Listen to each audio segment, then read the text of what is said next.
to tonight's talk. It is co-sponsored by the Center for the Study of Women in Society, the Department of Sociology, and the Department of Women's and Gender Studies. The director of CSWS, Sangeeta Gopal, will introduce our speaker. So Director Gopal, the floor is yours.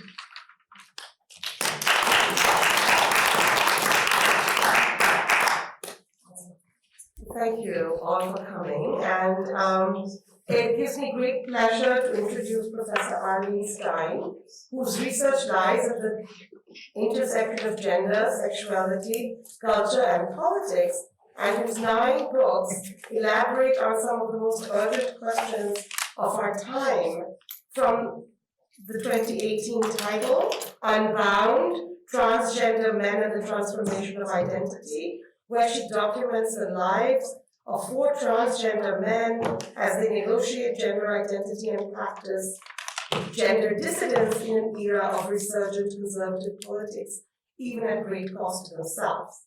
Her other recent work has included titles such as Sex and Sensibility, quite nice, that examines generational shifts in lesbian identity, and Reluctant Witnesses, Survivors, Descendants, and the Rise of Holocaust Consciousness, that looks at how children of survivors were entrusted with archiving and narrating genocide.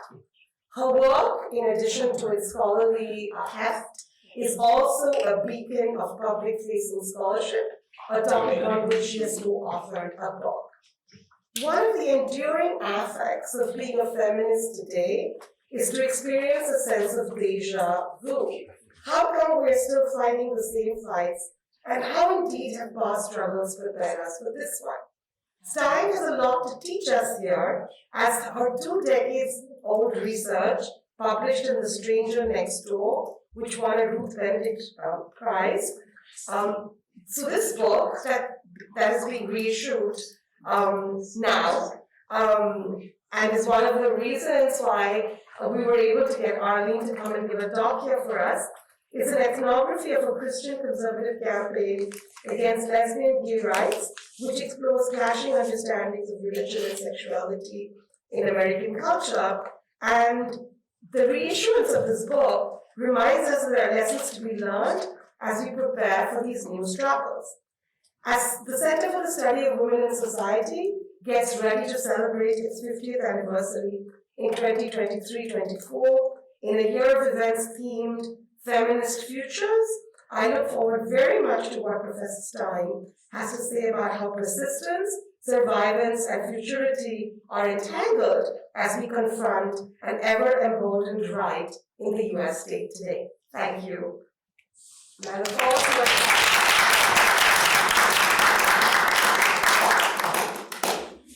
Thank you so much. I'm really pleased to be back here after many years and to see so many friends. Thanks, Alan Herman, for making this talk happen, and also Sangeeta Gopal of CSWS. A big shout out to CSWS because the project that I'm going to be talking about today in part got its start at CSWS. And there was something called a research interest group on the right, and I was a part of it, and I met some amazing people who helped me to understand a lot of the history of what I'm going to be talking about today. So super, super important, formative part of my intellectual development. And thank you to this Department of Sociology. I see a bunch of old friends from there here today, and it's a real honor to be with you this evening. And I think Dan's going to be my tech person. So thank you, Dan. Oops, I already need you.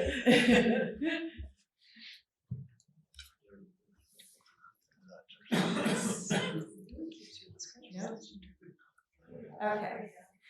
So 2 years ago, parents and communities across the nation received an anonymous flyer in the mail. It objected to 3 specific children's books and urged people to take a stand against them at upcoming Board of Education meetings. One of the books in question, When Aiden Had a Brother, was on a recommended summer reading list for kindergartners and first graders. The book tells the story of Aiden, a child designated a girl at birth who feels at odds with his assigned gender. In the book, Aiden explores different ways of being a boy, and his parents learn from other parents of trans kids that it's okay for them to do that. Eventually, with the help of his parents and his community, Aiden begins to feel more comfortable in his own skin. Now, school districts in Texas, Indiana, Virginia, Pennsylvania, and California pulled the book out of circulation on the grounds that it encourages kids to identify as transgender. Around the same time, conservatives began pushing more than 250 anti-LGBTQ bills into state legislatures around the country, many of which targeted curricula which support trans, non-binary, and gender-expansive youth.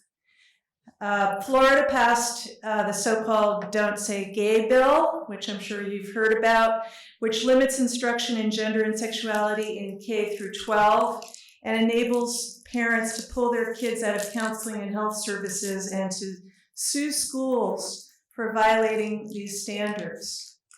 Similar bills are now advancing in dozens of state legislatures, including Oregon.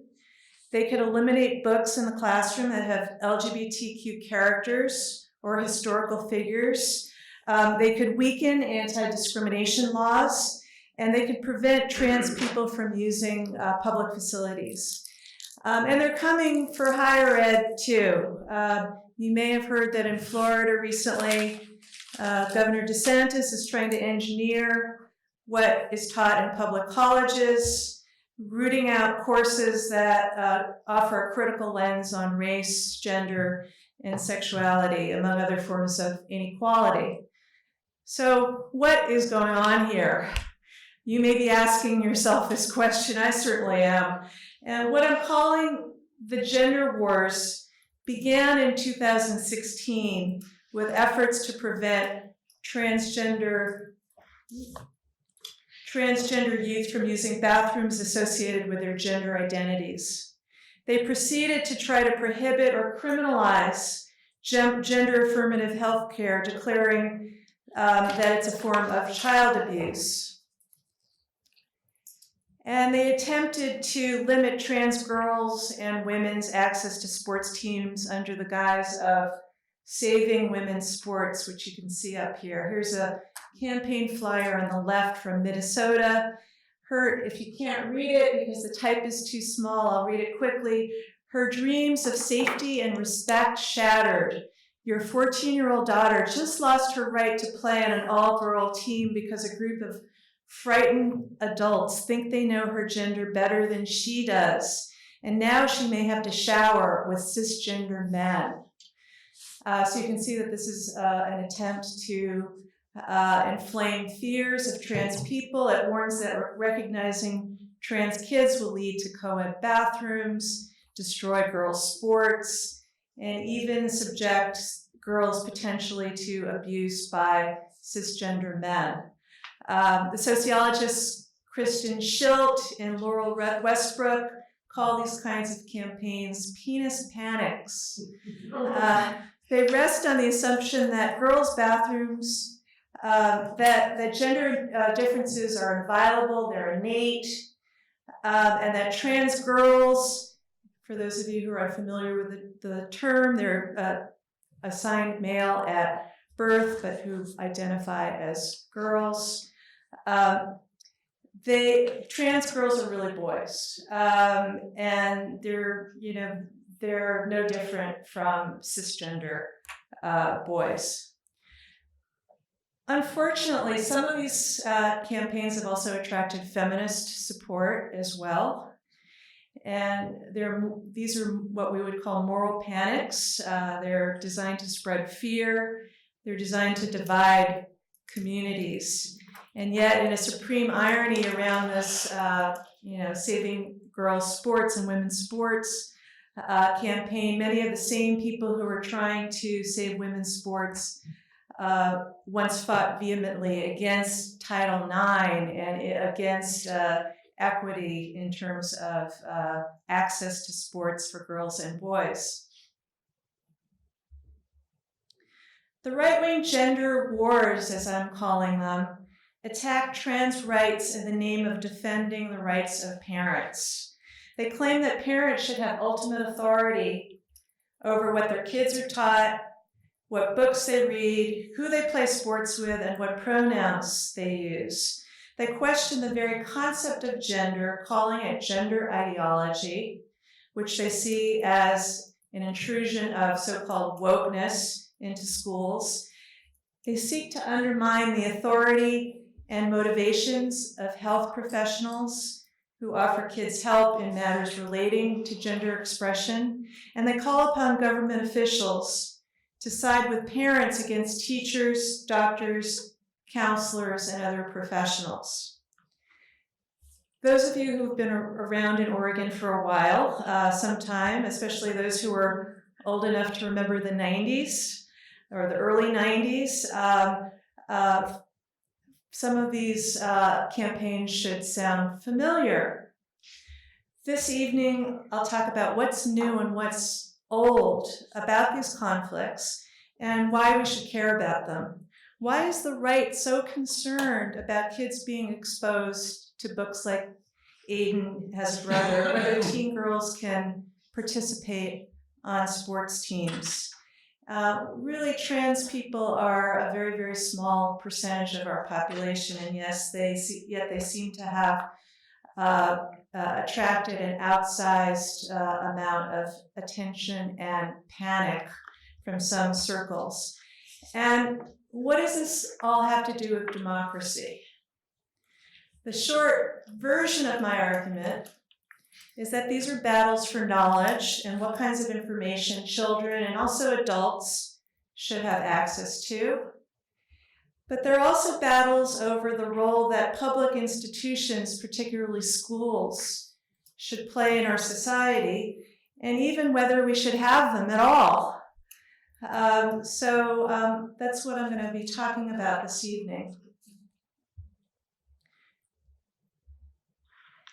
Some of you might remember this man, Lon Mabon. 3 decades ago, the Oregon Citizens Alliance, I see some people smiling, but I'm sure it's a conflicted smile.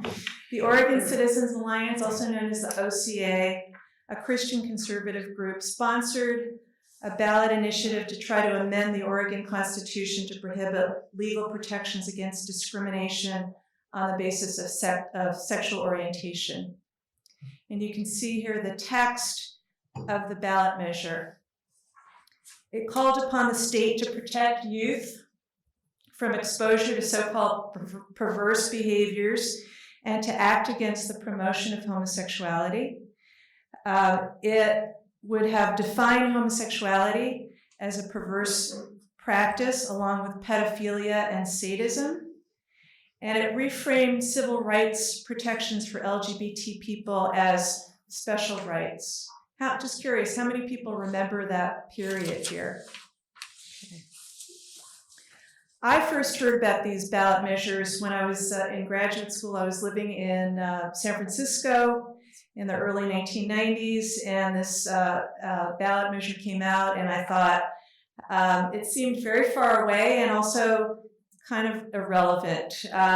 It seemed like it was the last gasp of an old gender and sexual order that was kind of replaying itself, and that it wouldn't really have a whole lot of traction. But it turned out that the campaign, which ultimately was defeated, the proposition was defeated by 56% of the voters, was actually a really hard-fought campaign. There were a lot of people who supported this initiative. But once it was voted down, I thought it was over, and yet it wasn't. So a couple of years later, I arrived in Eugene to take a job at the U of O, and I learned that to capitalize on the support that this ballot measure had gotten earlier in small towns and rural areas, the OCA was busily mounting a new series of campaigns that would target small towns in Oregon and try to get them to pass a somewhat a somewhat milder version of Oregon ballot measure 9. So my sociological curiosity was piqued. I wondered how it was that homosexuality, which seemed to me to be quickly becoming a non-issue in many areas, was in other areas, in other parts of the country, becoming actually a very important political and explosive battle. And what did this tell us about the United States in the late 90s and at the cusp of the millennium? To try to find out, I began talking with people in one small community in Oregon where the initiative was on the ballot.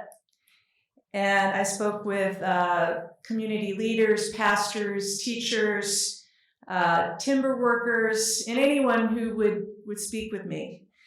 And I wrote a book about what I found.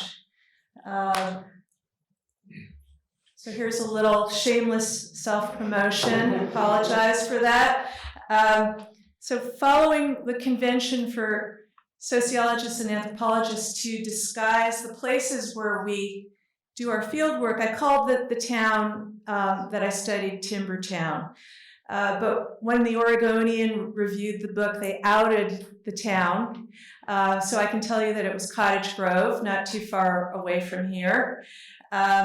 And sadly, in the wake of the current right-wing war on gender, my book has become newly relevant, I think. So when my publisher decided to come out with a second edition and reissue it with a new preface, it prompted me to reflect upon what I studied in Oregon, what I learned about Oregon in the 1990s, and what they tell us. What it tells us about what's going on today in this country. So what I would suggest is that today's campaigns echo many of the themes that we saw in the early 90s, but they emerge in a much more divided nation than ever.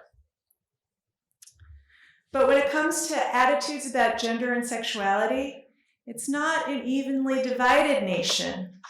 It's important to recognize that since the 1960s, Americans have become much more liberal in matters of sexuality and gender. So here are some rough statistics that convey that and convey the growing support for same-sex equality or equality for people engaging in same-sex relationships, and a growing number of Americans who are identifying as LGBTQ and any of the other acronyms that we're using these days. And younger people are really leading this shift in many ways, as those of you who teach at universities know. So we're living in a very different world than the world of our parents and grandparents and great-grandparents and so forth. The transformation of intimate life, I'd say, has been pretty profound. Sociologists call this the democratization of personal life. So when I was in college, way back when in the 70s, in the late 70s, heterosexuality was the default mode. It structured nearly every aspect of social life: dorms, fraternities, eating halls, classrooms. Homosexuality was still seen as a medical condition for which a cure was required. And those brave souls who acted on their same-sex desires did so, for the most part, in secret, and frequently with a great deal of shame. Thankfully, that's less the case today, largely due to the efforts of feminist and gay and lesbian activists. They've encouraged us to speak openly about matters of intimate life.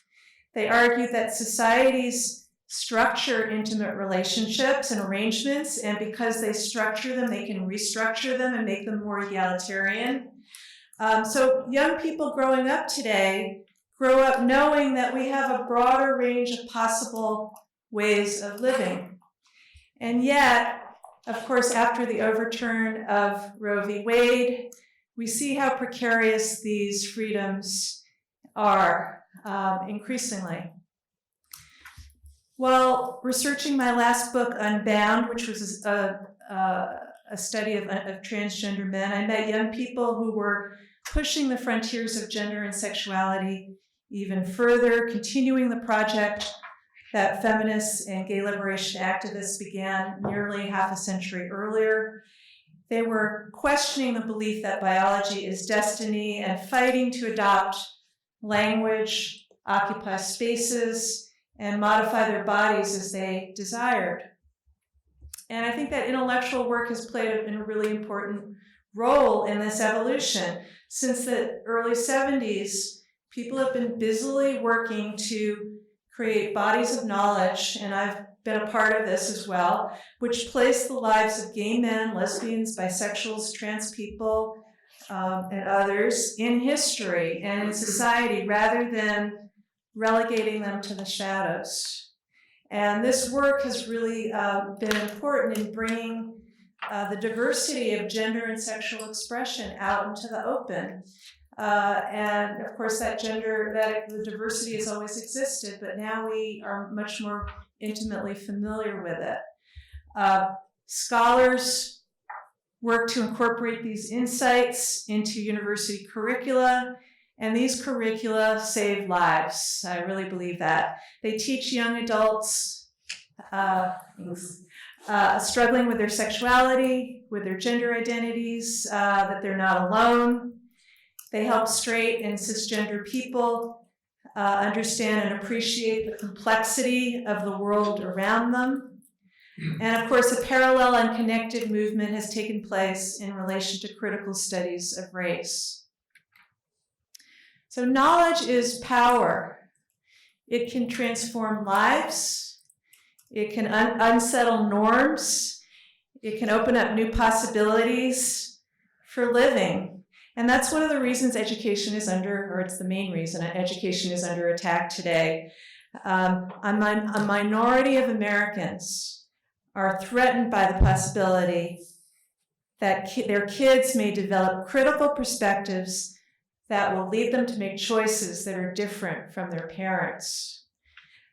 But the ultimate goal of the attack on critical gender education and race too, it goes beyond LGBT rights. It goes beyond women's rights, the rights of racial minorities, or even the rights of children. The goal is to divide us. The goal is to sow distrust in science, in public education, and in the operations of the secular democratic state. A sociologist named James Davison Hunter first used the term culture wars in 1991 to refer to what he saw as America's growing cultural divide. He showed that sex education, LGBT rights, and other issues seemed to raise existential questions for many religious Americans. And of course, beginning in the 1980s, Republican Party strategists began to exploit these divisions and establish themselves as the party of so-called traditional values. We know how fragile their take on traditional values really is, but nonetheless, this is what they're campaigning on. During that period, religious conservatives first tried to bring the culture wars to Oregon, sponsoring legislation to outlaw abortion, but eventually shifting their focus to trying to outlaw gay and lesbian rights. They began to mobilize in evangelical churches, and the numbers of evangelicals were rapidly growing at that time.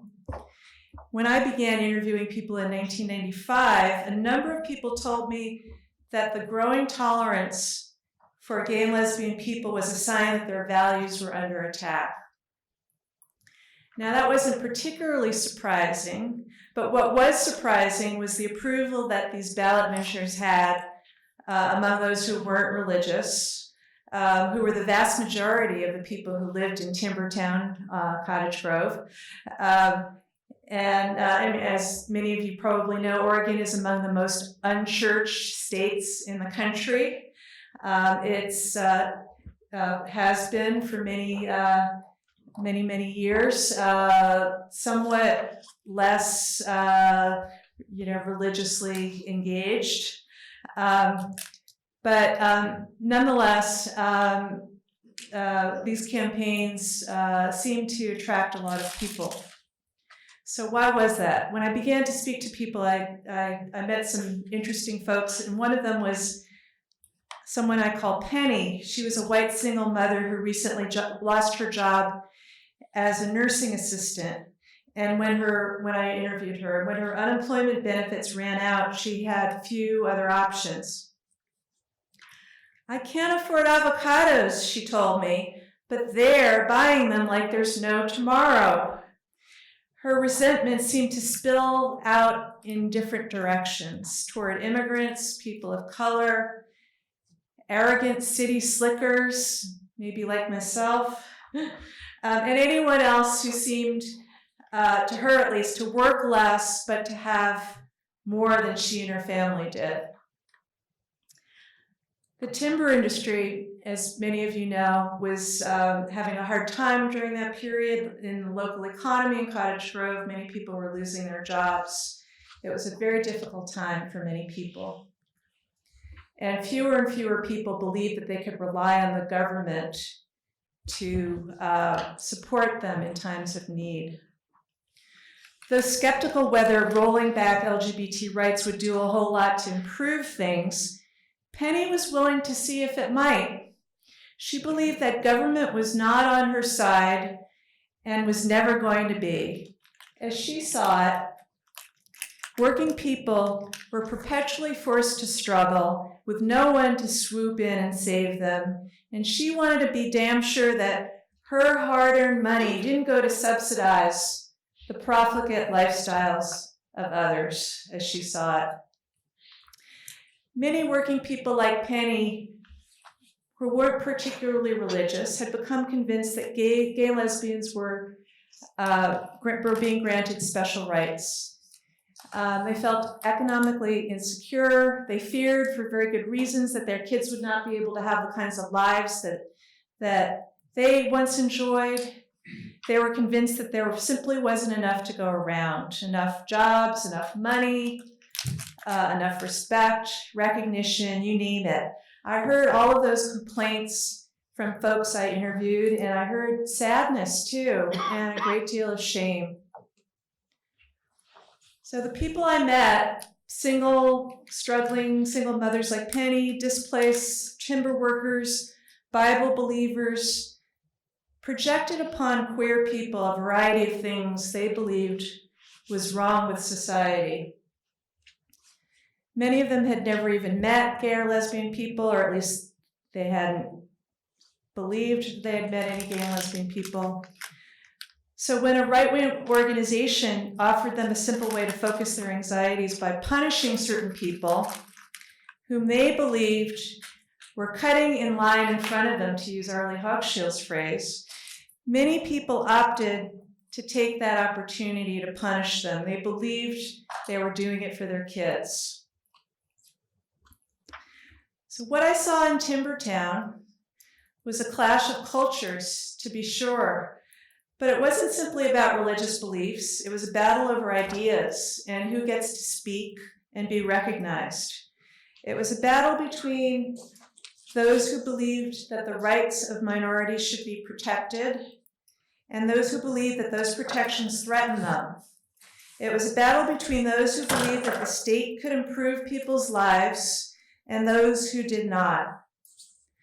When the right questioned whether LGBT people should be full citizens, they were attacking the very notion that the state could protect its most vulnerable citizens, whether they are queer or people of color or immigrants or others. When they warned that schools were promoting homosexuality, they were expressing their fear that the knowledge that kids learn in school can unsettle norms and open up new possibilities for living, and they didn't want their kids to enjoy that kind of freedom. When they attacked gay and lesbian rights, they were simultaneously attacking elites, people who were better educated, who had more money than they did, who had more power, even though the gay and lesbian people who lived in their community were working people too, but they had created a kind of phantom understanding of who they were. In short, what I saw in Timbertown and across Oregon during that period was a textbook example of what I would now call authoritarian populism. It's a term first used by British cultural theorist Stuart Hall in the 1980s to make sense of the appeal of Margaret Thatcher. As Hall explained it, Thatcher's promise to put the great back into Great Britain gained popular consent for deeply conservative policies while retaining formal democratic institutions. In the US, a similar shift was taking place after Reaganism, or with Reaganism, and it has only become more pronounced over time, I think. Authoritarian populists see themselves as anti-establishment. They claim to represent the people against the supposed threat posed by so-called outsiders, typically pictured as minority groups who are aligned with elites. They picture the people as a homogeneous entity whose power has been usurped by conniving special interests.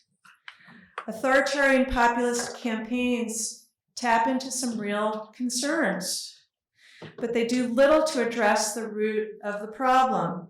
So our friend Penny could have used health insurance, could have used low-cost childcare, could have used job retraining, but instead authoritarian populists then and now call for deregulation and spending cuts. That's because their primary goal is not to address inequality at all. It's to divide us and to diminish our trust in collective solutions to our problems. So what is increasingly clear to me 25, 30 years after these campaigns is that Oregon's campaigns against LGBT rights of the early 90s were motivated by much more than the desire to roll back gay and lesbian rights. They were designed to sow doubts about the very foundations of our democracy. Though the anti-gay ballot measures were ultimately defeated, they succeeded in splitting urban and rural parts of the state and exacerbating existing cultural and economic divides. In Timbertown, which is in many respects a microcosm of the state, normally friendly neighbors often stopped talking to one another during this period. The town had tried to pass a bond issue for years to build a new high school to replace the old building that was falling down, and it was all but assured to pass right around this time until the anti-gay ballot measure hit town. And after the campaign, the town became less interested in investing in projects that would lift the community up. I'm told that eventually it did get passed, it did get built, but at first, these campaigns had created so much mistrust among people that they refused to support it. But an unintended consequence of the ballot measures was that they gave rise to an extraordinary progressive mobilization across the state and also in Cottage Grove. If some people stopped talking to one another, other people found new common ground. So in Cottage Grove, I don't know how many of you know that community, but it's fitting that the resistance to these ballot measures 30 years ago began in a little bookstore on Main Street, because so much of what I'm talking about is about the importance of the circulation of ideas, and bookstores are, of course, central to that. In my book, I assigned the two sisters who own and ran this bookstore the unfortunate pseudonyms June and Janice Trump. I don't know, it's kind of a sign of the times that at the time I was writing this book, I didn't think of the Trump name as toxic in the way that we do now. I just thought of it as, kind of a throwaway name. But with the second edition of the book, the sisters asked me to change their last name, so now they're called the Dunaways, after the early newspaper editor and women's rights advocate Abigail Scott Duniway. So they were happy about that.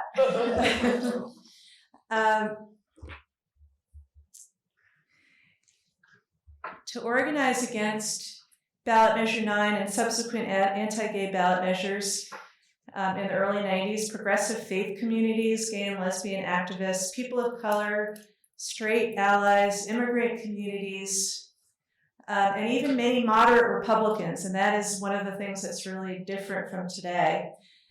They joined forces across the state to defeat these ballot measures. It was, I think, an extraordinary moment of solidarity, a really broad-based popular front whose effects can still be seen today in the strength of organizations like the Rural Organizing Project, which is now based in Cottage Grove, the Western State Center, which is based in Portland, and other organizations in Oregon and beyond. If you're interested in learning more about this period and about the coalition of groups and people who came together, I highly recommend that you check out this wonderful website, No on 9 Remembered. But for some of you, that period might be too traumatic, and you don't want to look back at it. But I think it bears, remembering. I think it was really important. I think we could see ballot measure 9 as a kind of testing ground for the kind of right-wing populism that emerged in the new millennium, which culminated in the rise of Donald Trump. And of course, authoritarian movements are also rapidly circulating around the world, in India, in Brazil, in Hungary, Poland, Turkey, and other places where right-wing politicians claiming to speak for the people target the others within: LGBT people, so-called job-stealing immigrants, racial minorities claiming special privileges, sovereignty-usurping globalists, and cosmopolitan elites. The targets vary according to the particular context. In the US, the front lines of authoritarian populism have today, as we know, shifted to places like Florida and Texas and campaigns against gender and race education. They seek to exclude minority groups from power, sow distrust in experts and truth, encourage division, and weaken public institutions. In terms of the sheer number of different campaigns and their willingness to embrace extremism, including explicit racism, they make Oregon's ballot measure 9 era look pretty tame, I think. So why are we seeing the rise of this emboldened authoritarian movement now? The short answer is the demographic and cultural decline of once dominant sectors of the population, both real and imagined, is fueling a sense of desperation. A group of radicalized white Christian men and their female allies believe that their dominance and indeed their very existence is under attack. Their sense of decline is supercharged by beliefs in conspiracy and by Christian nationalism, and promoted by so-called dark money groups and by right-wing politicians seeking to distinguish themselves from moderate Republicans. White Christian nationalism is actually very old. It has its roots in the wars waged against indigenous people who stood in the way of Puritans' claim on land in New England. Broadly put, it says that this country was founded to be a Christian nation, and this is a claim that 60% of Americans and 81% of white evangelicals today agree with. According to a recent book by Philip Gorski and Samuel Perry, we see a focus among evangelicals upon the belief that whites and Christians are the most persecuted groups in America. I saw inklings of this when I interviewed Oregonians in the 90s, but until recently, few evangelicals would openly admit that their collective goals include preserving white dominance. The right-wing activists I met decades ago distanced themselves from people they considered to be far-right racists. The belief that white Christians are morally superior and therefore deserve greater power was so widely understood that it didn't need to be openly articulated among the people that I interviewed. And in fact, social norms prevented openly racist talk, or at least in the context of an interview with a local sociologist. But as the share of the US population identifying as white evangelical dropped from 23% in 2006 to 15% in 2020, they've come to realize that they're just another subculture. They're no longer the core American constituency. And partly because of that, many white evangelicals have become much more defensive and more aligned with white nationalist ideas. They believe it's important to preserve Christian values and also whiteness. That's why they're attacking critical gender studies and critical race theory, even though such subjects are rarely taught in K through 12 explicitly. They want to prevent the dissemination of knowledge that could empower racial, gender, and sexual minorities. And it's centrally important that they do so by targeting teachers and public education. The right-wing group Promise to America's Children, whose campaign I've excerpted here, ties the teaching of Black history to the teaching of something they call the sexual orientation and gender identity curricula, as though such a thing exists. It's a slippery slope argument which shades into conspiracy theories and claims that woke teachers are indoctrinating unsuspecting children. The organizations mounting these campaigns claim to speak on behalf of the common people, and yet most of the groups battling so-called gender ideology and critical race theory are funded by billionaire donors such as the Koch brothers, who really couldn't care less about gender and race education. Their goal is to privatize public institutions, including schools, and undermine democracy. And one of the prime movers behind anti-trans activism at the national level is the Heritage Foundation, which is also bankrolling efforts to challenge voting rights. So the strategy goes something like this: discredit the work that public institutions such as schools are doing to accommodate trans and transgender and queer kids, make the case that government bureaucracies are out of control and that they dictate liberal values, and demonize ordinary Americans. And then call for deep spending cuts to education, social welfare, and other programs. The organizations leading the charge against public schools see them as a threat to their own dominance. They fear that an educated citizenry can demand certain things of their elected officials. They know that an uneducated citizenry is more easily manipulable. They want to incite fear and anger and deflect attention from the real problems that collectively face us, and they want to divide us. So make no mistake, today's gender wars are attacks on democracy. They're therefore very much an attack on us all. But I don't want to leave you depressed and despondent. There's a great deal that we can do, which I'll talk about just in a couple of remaining minutes. Certainly, by showing up at school boards and protesting the removal of books about queer topics, we defend democracy. The same is true for defending critical race education, but we need to do even more than that, I think. Much as the courageous Oregon activists of decades ago did, we need to start speaking to one another, even if that forces us to move out of our comfort zones. And we need to build organizations that nurture our common purposes.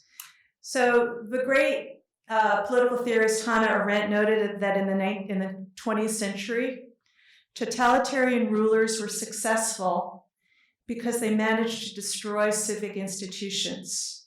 They kept people away from one another, and they made people afraid to speak to one another. Arendt wrote that isolation corrodes democracy and makes resistance impossible. And I saw this firsthand in Oregon, the way in which people felt isolated during this economically depressed time. And their efforts to get involved in this campaign against gay rights was in some ways a way to alleviate their own isolation. But of course, a much better way of doing that is to engage in constructive projects that affirm our common bonds and mutual dependence on one another. So 15 years ago, as the Tea Party was beginning to mobilize in Oregon, Marcy Westerling, a visionary organizer who founded the Rural Organizing Project, began a campaign to defend post offices in small towns throughout the state. People would show up holding signs that say, "I love my post office." They handed out hot chocolate. And at the time, it seemed kind of sweet to me, but also a little bit odd. But in retrospect, it was a brilliant strategy. So what do post offices have to do with democracy? It seems that Marcy knew how precious and how precarious so many of the public institutions are that we take for granted. She understood that these institutions, libraries, post offices, schools, make democracy possible. And they keep our society functioning. They enable us to communicate with one another.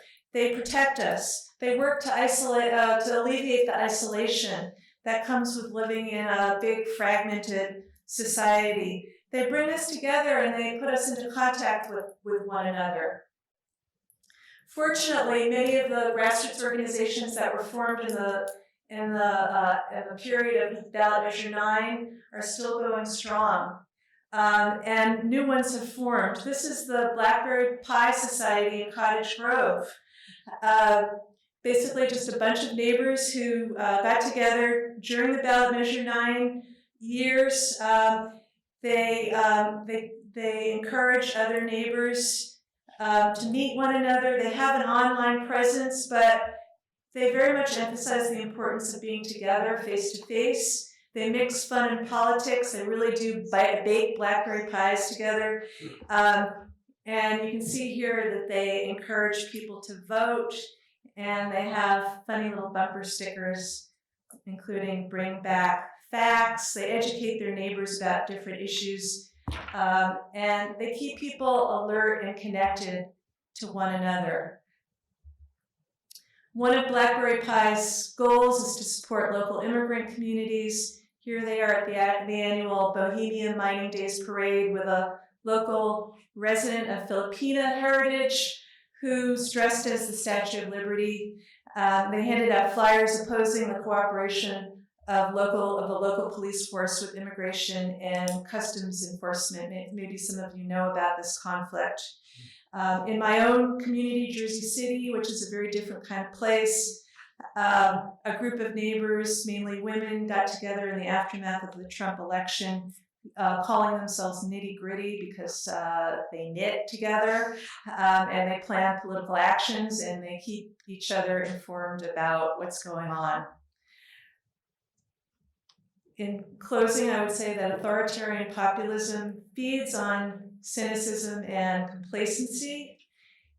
It seeks to divide us, and in contrast, these efforts nurture the social bonds that make community and that make democracy possible.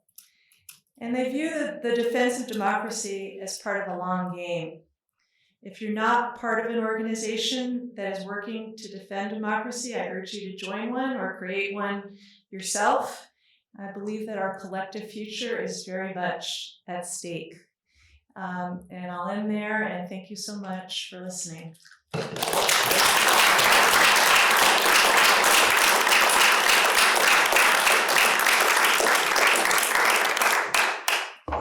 So questions, discussion.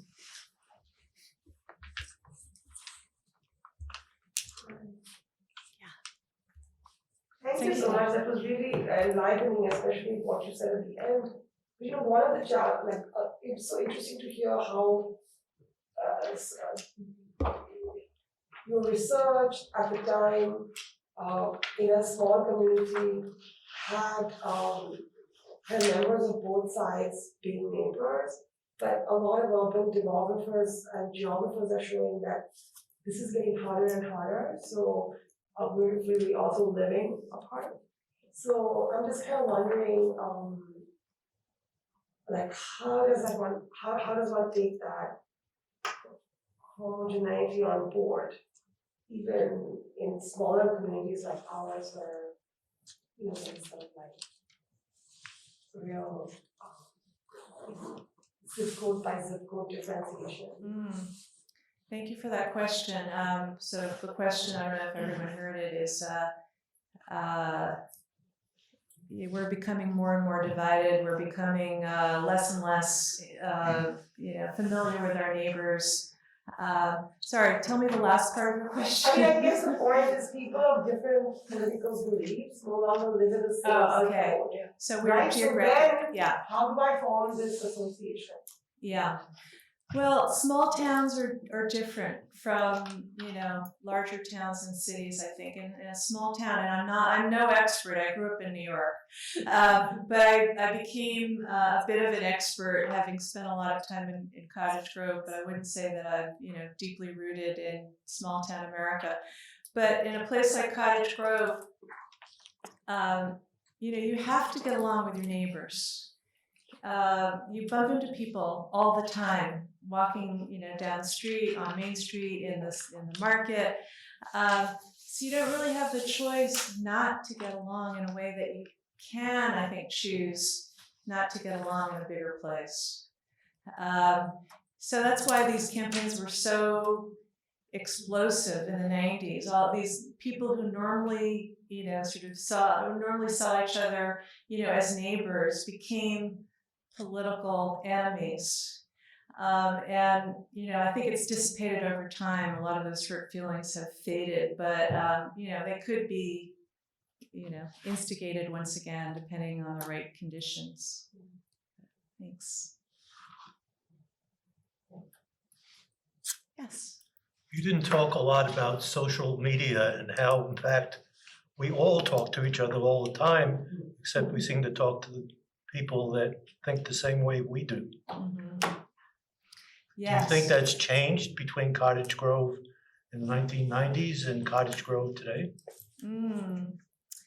Well, I don't want to romanticize small towns, but I do, as sort of related to the last question, I do believe that in a small town you have a face-to-face relationship with people that you might not have in larger places.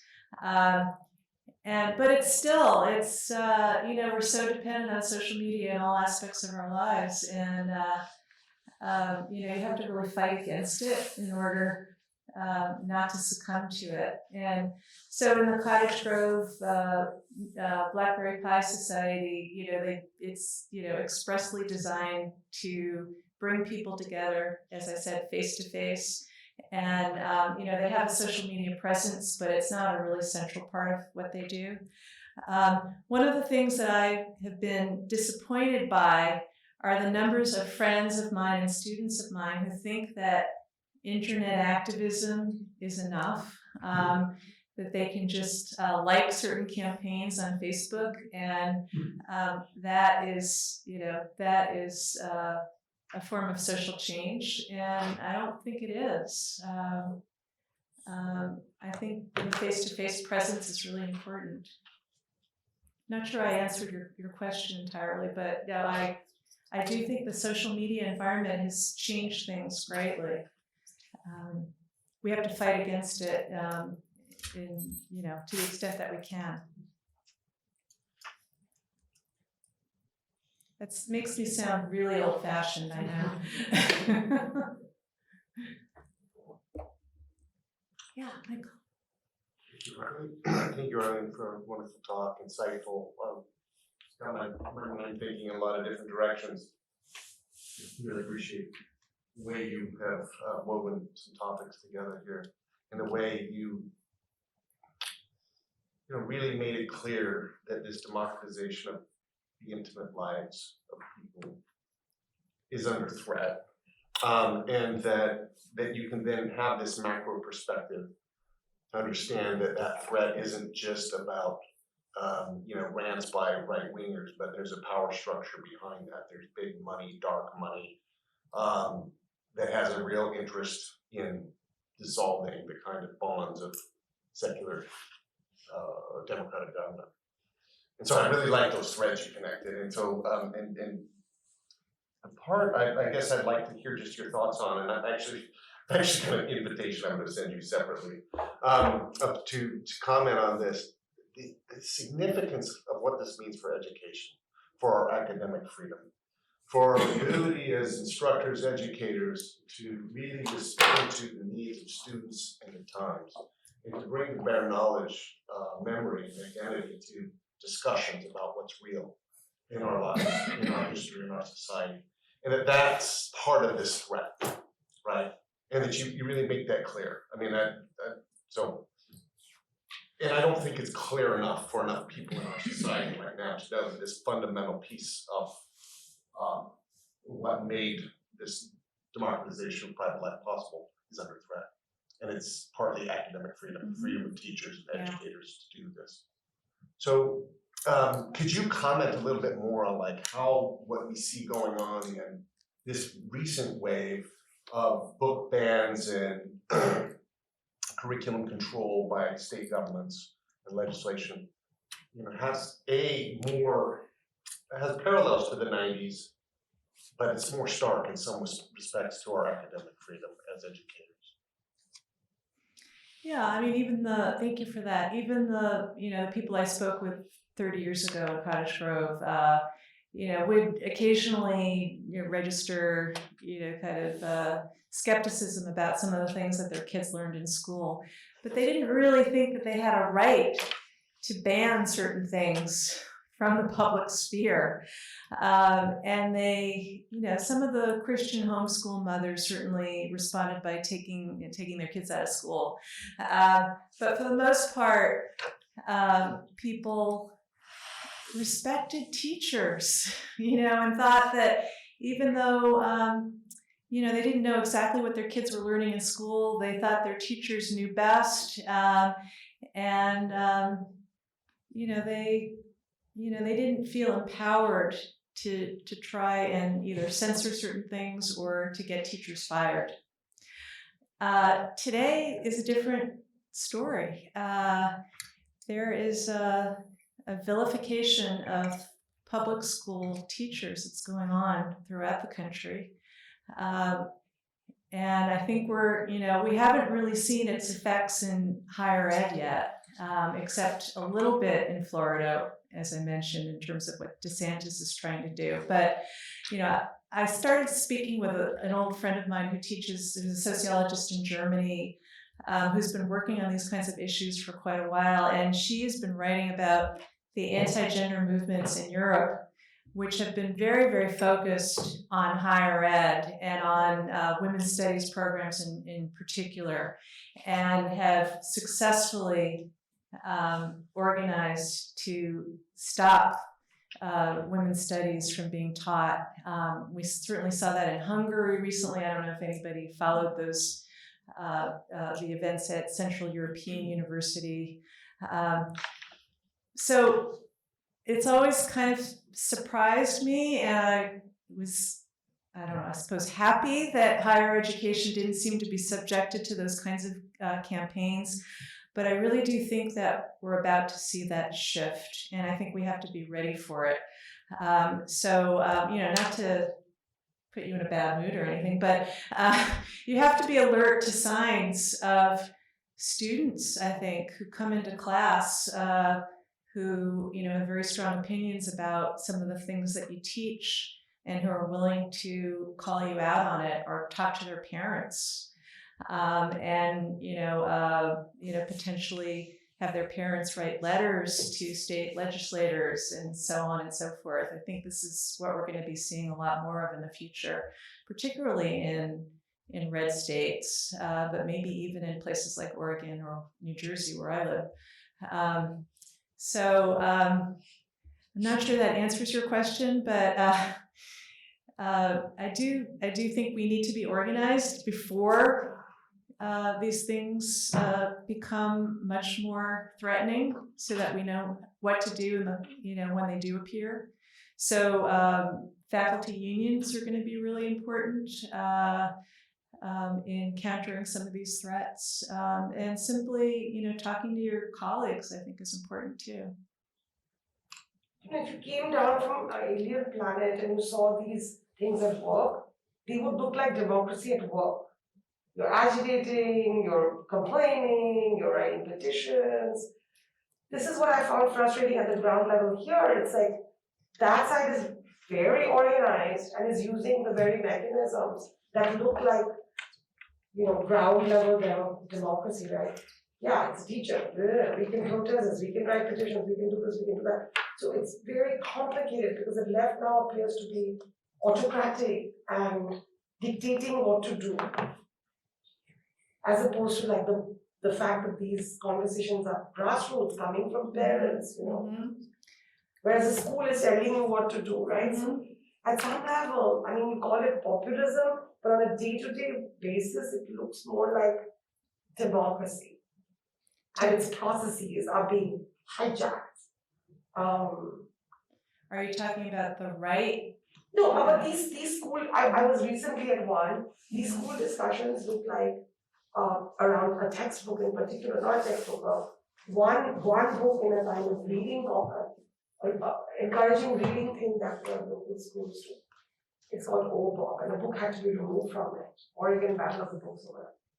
And it was very interesting to see how the argument about, kids should be exposed to all kinds of ideas is all that one had to offer on this side, as opposed to all the signatures and petitions, and this is the will of the students and their parents, and this is the will of the people, right? And the will of the people makes its way through petitions and more signatures and so on.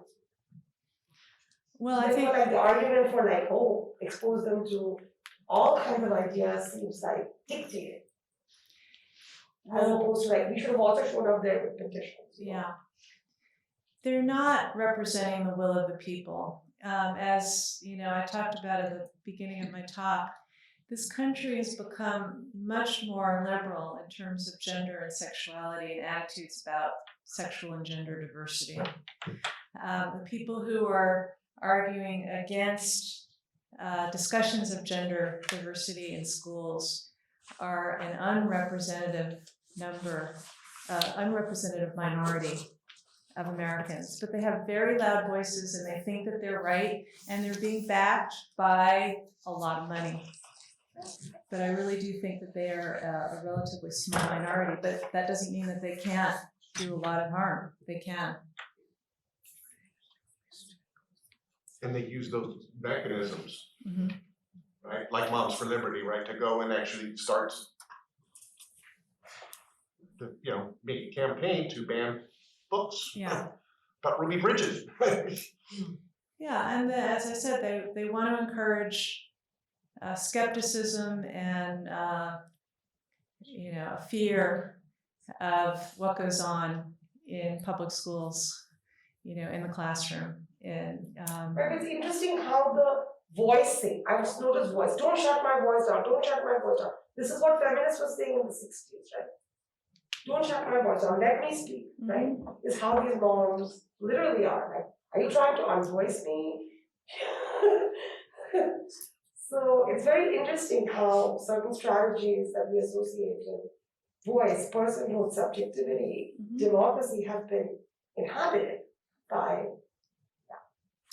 Yeah, they've but the learned. language of voicing is big in these discussions. Mm. Well, Right, it's big yeah. language. They've learned a lot from our movements, and they've created much more authoritarian versions of our movements to basically hit back at us with. Yes. Yeah, I think what you said earlier about activism is really what we're talking about, and that people need to be activist and participatory in the democratic process all the time, and not just get caught in the like I voted for president and I'm on Facebook, as you said, and those things. So, for instance, in the upcoming election soon, right here in Eugene, there will be two very strident right-wingers running for the school board, and it's equally, if not more important, to make sure those people lose as it is to worry about who's president. And if you're not being activist in those kinds of campaigns, or not even, and by being activist, I mean at least knowing enough so that when you get your ballot and it's got those lists of people on it, that you're not just like, school board, who cares?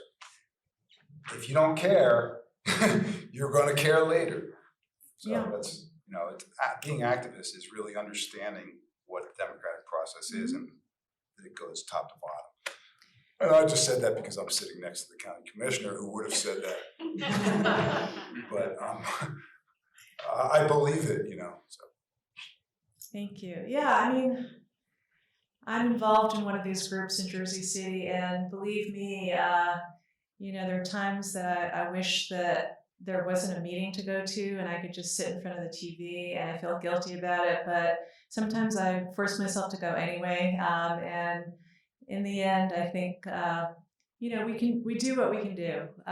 You can't do everything. And I would just, I suppose, I'm making a, impassioned plea for people to just be alert and to be in connection with their neighbors and to know what's going on.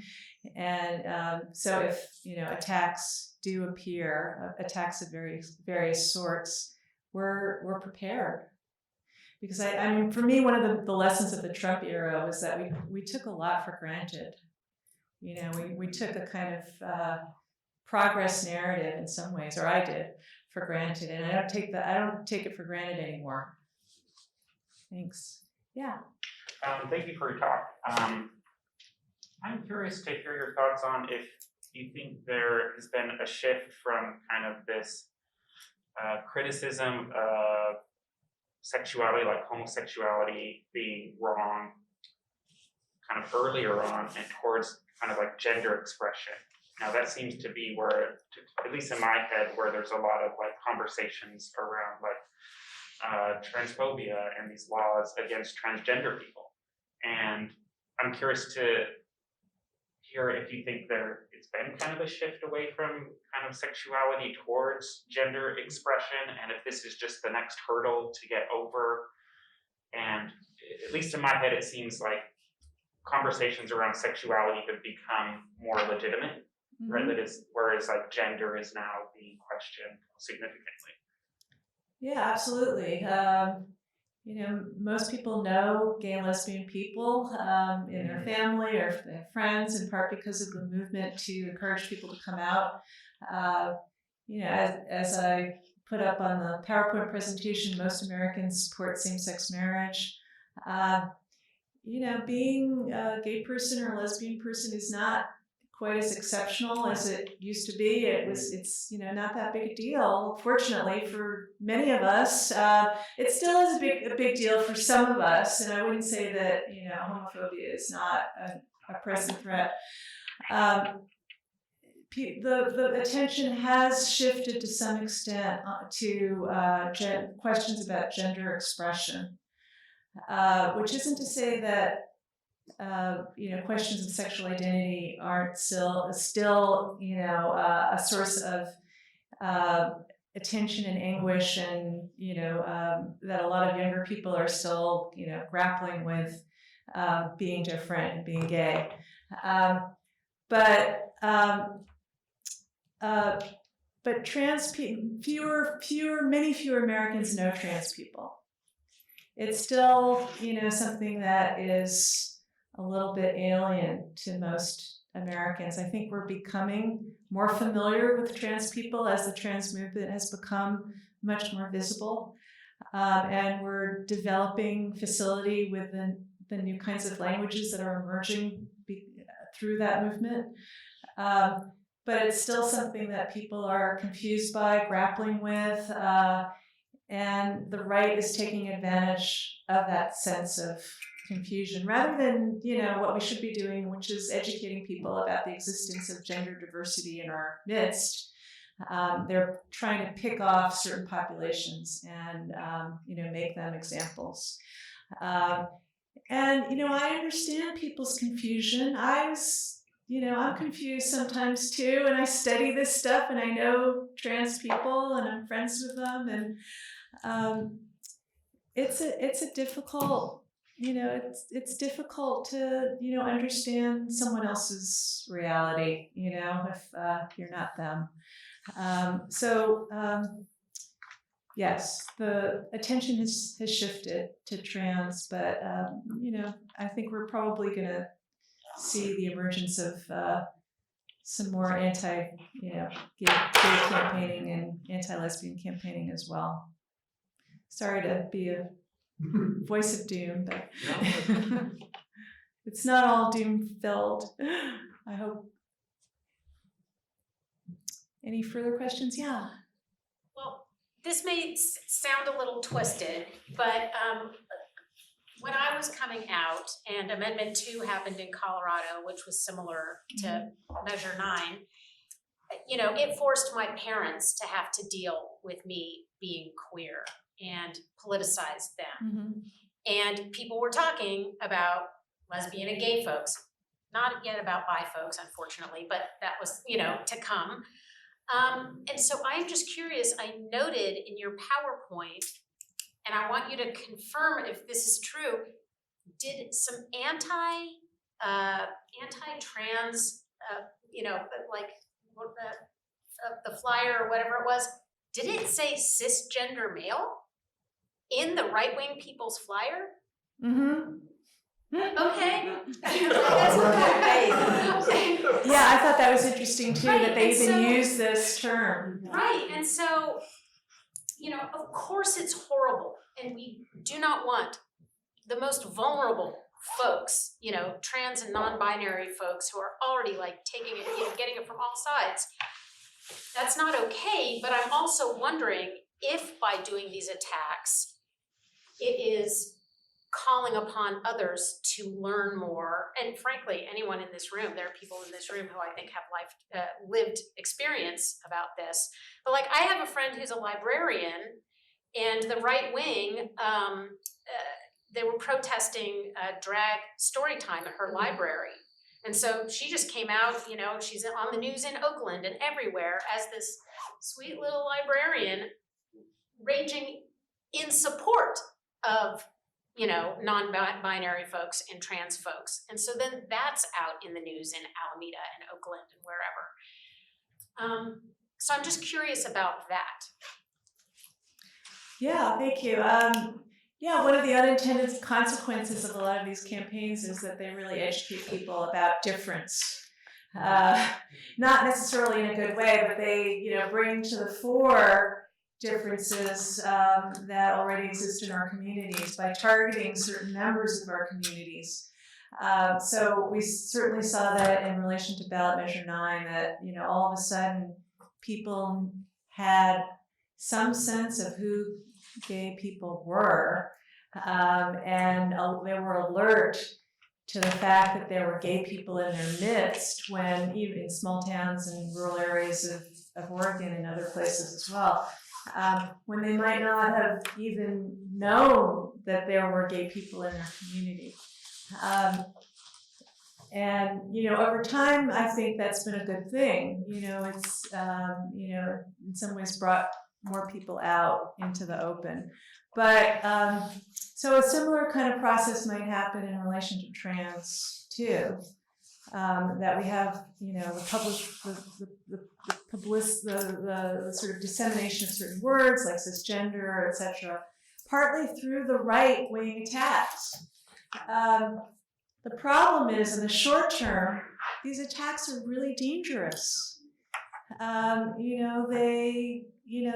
They create incredible stigma for people, especially younger people who are just trying to live their lives and come out and deal with their parents and so on and so forth. So even if in the future some of these campaigns may have some positive unintended consequences, in the short term they have devastating consequences for people who are receiving the brunt of these kinds of attacks. Thanks. Yeah, hi.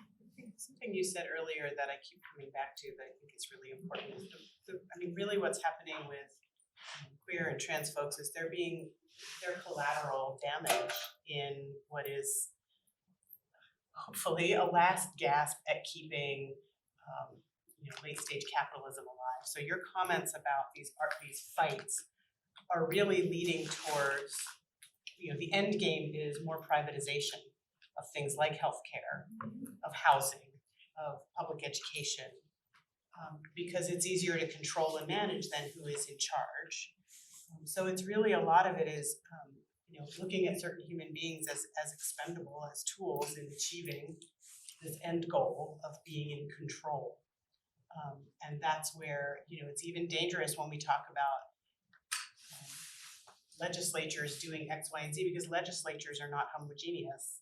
But the more we stay in this spun up state of having these conversations, the more it gives space for the more conservative, further right-wing folks to get their toehold and get elected. I mean, we have, now what our wonderful Congresswoman Val Boyle calls the sedition caucus, right?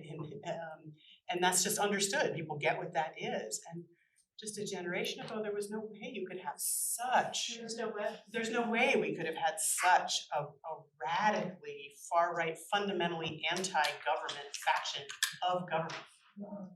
And so, and we're experiencing that on the local level here. We have fundamentally anti-government elected officials on our county commission. So they're there to disrupt the system and use it ultimately for financial gain and power. And so I think that point about privatization, gaining control of school boards and books and libraries, that's the goal. That's the end goal. What are they trying to achieve? And right now, the ammunition is particular human beings, which is appalling. But I think it's important to remember that. Thank you for that. It sounds like you've seen that from the inside. Tune in tomorrow morning at 9 every Tuesday. Yep. I wanted to ask more about coalition building. And when I first moved here, I did work looking at the sort of collaboration between the Rural Organizing Project, Cocoon, on immigrant rights and basic rights, Oregon, right? And that was a time when, Cocoon, a largely Latinx organization, supported this work. Supported marchers, and that was also a time when we almost had comprehensive immigration reform, right? And I feel like the possibilities for those kinds of coalitions are very different now. Kind of what we were just talking about. Why do you feel they're different now? Well, because I feel like people were closer and it was easier for them to see these alignments. So I'm just curious about what you see now. And even Cottage Grove, there are many Cottage Groves, right? It's a different place. It has a lot of folks from Guatemala, majority of whom are evangelical Christians. So there's changes in demographics that have happened in 30 years along in all small towns in Oregon in that way. And there's also, I think, these kinds of political shifts. So I don't know what you see for coalition building either here or elsewhere. That's a very difficult question, Larry. But an important one. I don't know enough about what's going on here to be able to speak, intelligently about that. And maybe you've seen it in another context. Well, New Jersey is a very, very different place. The politics are, diametrically opposite in many ways. It's run by machine Democrats, and coalition building is. There are fewer people who are active in communities, I think, than they are here, in part because the machine is so powerful. So I'm sorry, but I can't really offer you a whole lot. But yes, I mean, your point is well taken that there are many cottage groves, and I'm talking about a certain kind of center of the community that one can find in shopkeepers on Main Street and in certain of the churches and some politicians, although I'm told that the city council in Cottage Grove is actually quite conservative and has moved further to the right over the years. But I can't really offer a whole lot in terms of coalition politics and what that might look like. Sorry. Yeah. Thank you, Arlene. I really learned a lot from your talk. You touched very briefly on the international dimensions of authoritarian populism. And one thing that I've noticed but know very little about, and I suspect you will know much more about it, that I'd really be interested in hearing you comment on, is the fascination that my impression is that this is recent, I could be wrong, that these sort of American right-wing populists are getting their inspiration for the kind of gender and sexual conservatism in other parts of the world. Hungary is a great example of that. And I guess my question is this as new as I wasn't aware of this like 20 or 30 years ago. I didn't notice sort of social and sexual conservatives looking around the world and maybe it's a byproduct of the fact that there has been enormous change, as you've mentioned several times, liberalization of ideas about sex and gender and so on in the United States. But what's the deal with that? Well, yes, you're absolutely right, Ellen. There's a global movement, particularly against what they call gender ideology. The interesting thing about there's always been global flows on the right, and movements learn from one another, and different movements from cross national borders to some extent. In the past, the American Christian right certainly inspired Christian conservatives in other parts of the world, especially Africa and certainly parts of Latin America. Now, many American Christian conservatives are looking to Europe as a kind of template for a lot of the campaigns that they're sponsoring. And in Europe, there has been, a longstanding anti-gender movement that has been around for at least 25 years.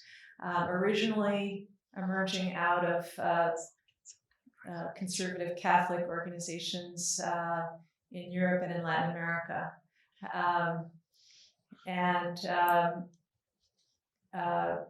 They're, increasingly American activists are looking to Europe. Certainly Republican elected officials are in a love fest with Orban in Hungary and other leading authoritarian populists. So we're seeing more global flows. We're seeing more flow from other countries to the U.S. The U.S. is no longer sort of the primary exporting country of conservative Christian ideas, it's partly due to the the ease of information flow because of the internet. and it's just a lot easier to get ideas of any sort out there.